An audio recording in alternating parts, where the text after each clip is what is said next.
Assalamualaikum warahmatullahi wabarakatuh.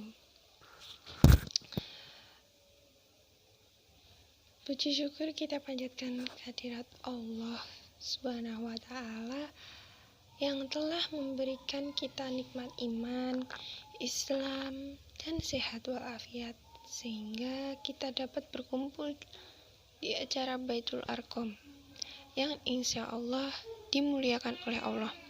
Sholawat dan salam semoga tetap tercurahkan kepada junjungan kita Nabi Muhammad SAW yang kita nantikan syafaatnya di hari akhir nanti. Saya di sini akan memberikan sedikit kultum singkat yang berjudul Implementasi Tauhid dalam Kehidupan Sehari-hari. Tauhid yaitu seorang hamba meyakini bahwa Allah SWT adalah esa.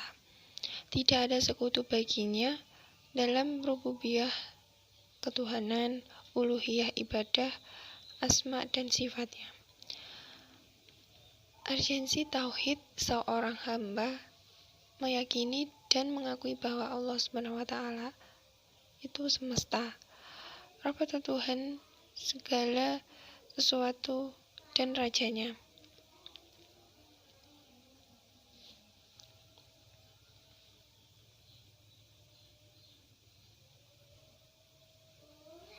Sesungguhnya hanya Dia yang Maha Pencipta, Maha Pengatur alam semesta. Hanya Dialah yang berhak disembah. Tiada sekutu baginya.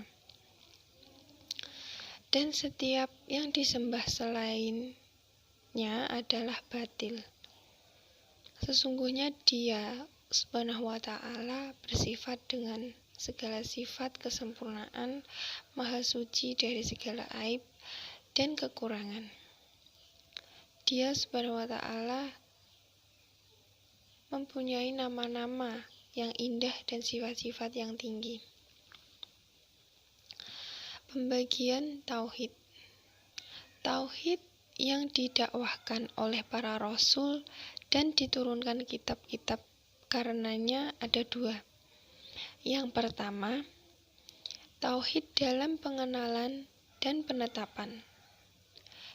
Dinamakan dengan Tauhid Rububiyah dan Tauhid Asma dan Sifat, yaitu menetapkan hakikat zat Rabb Subhanahu wa Ta'ala yang mentauhidkan atau mengesahkan Allah Subhanahu wa Ta'ala dengan asma atau nama, sifat, dan perbuatannya. Pengertiannya, seorang hamba meyakini dan mengakui bahwa Allah Subhanahu wa Ta'ala sematalah Rabb yang menciptakan, memiliki, membolak-balikkan, mengatur alam ini yang sempurna pada zat, asma, dan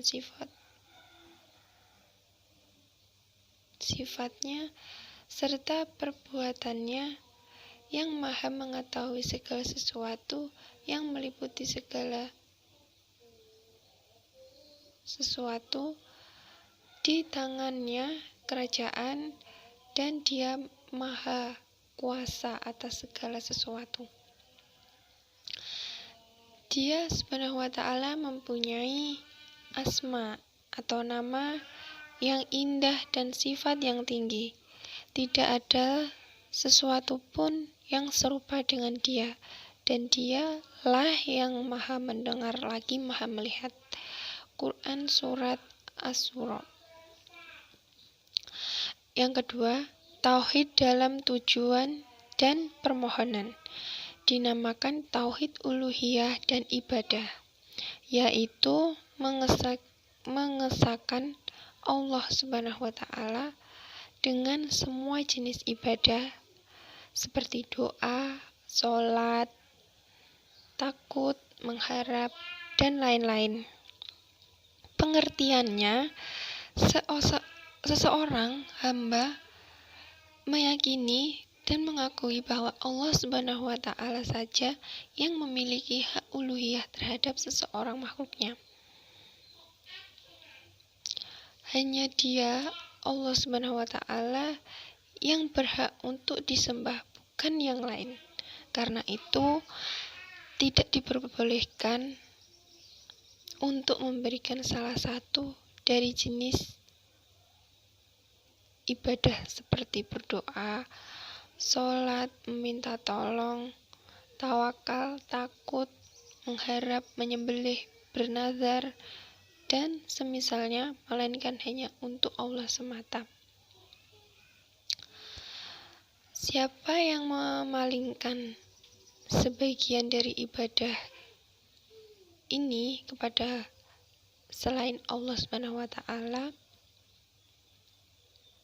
maka dia adalah seorang musyrik lagi kafir.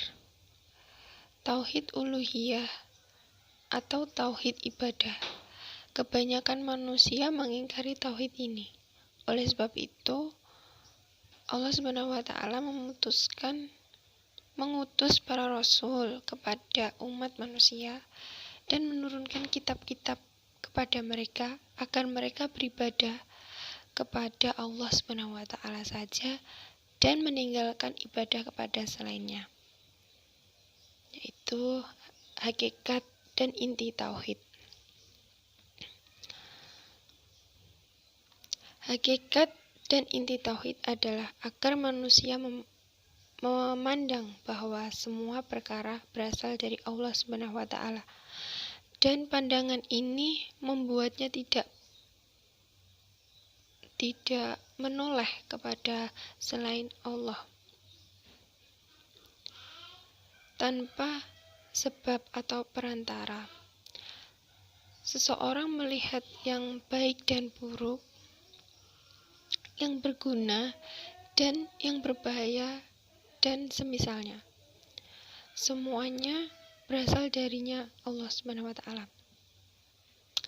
Seseorang menyembahnya dengan ibadah yang mengesankannya dengan ibadah itu dan tidak menyembah kepada yang lain.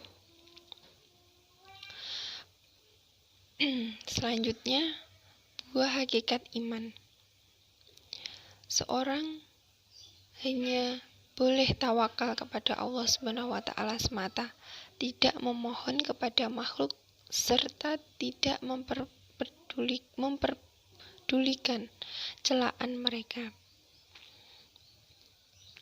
Ia ridho kepada Allah Subhanahu wa taala, mencintainya dan tunduk kepada hukumnya. Tauhid rububiyah diakui manusia dengan naluri fitrahnya dan pemikirannya terhadap alam semesta. Tetapi sekedar mengakui saja tidaklah cukup untuk beriman kepada Allah Subhanahu wa taala dan selamat dari siksa.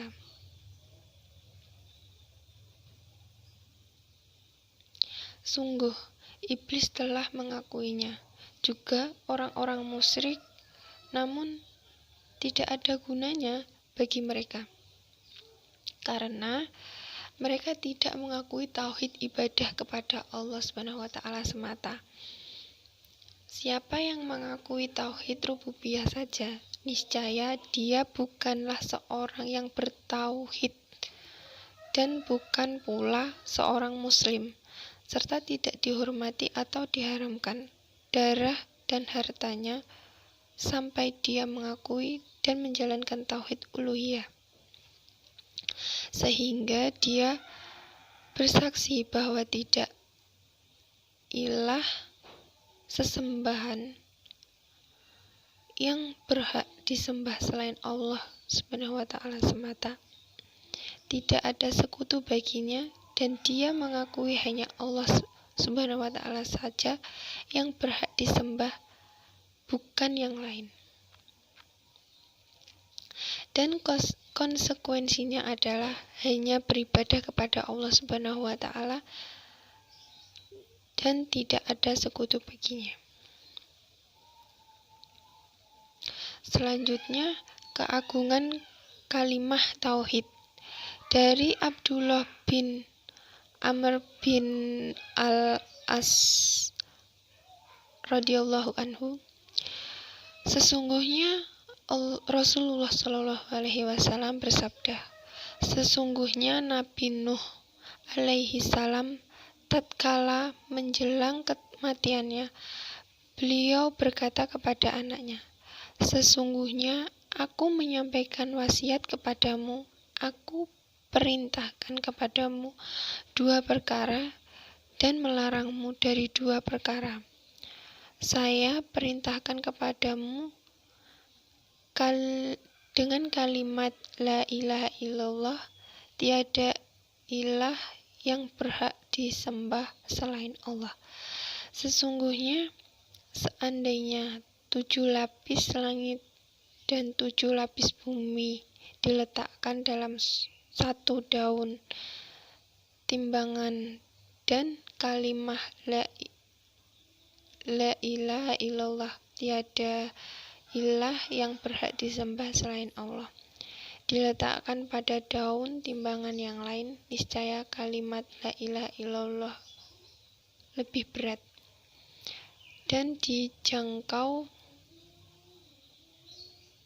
Dan jikalau 7 lapis langit dan 7 lapis bumi mereka sebuah lingkaran yang samar, niscaya dipecahkan oleh kalimat la ilaha illallah dan subhanallahi wa bihamdih, maka suci Allah dan dengan memujinya.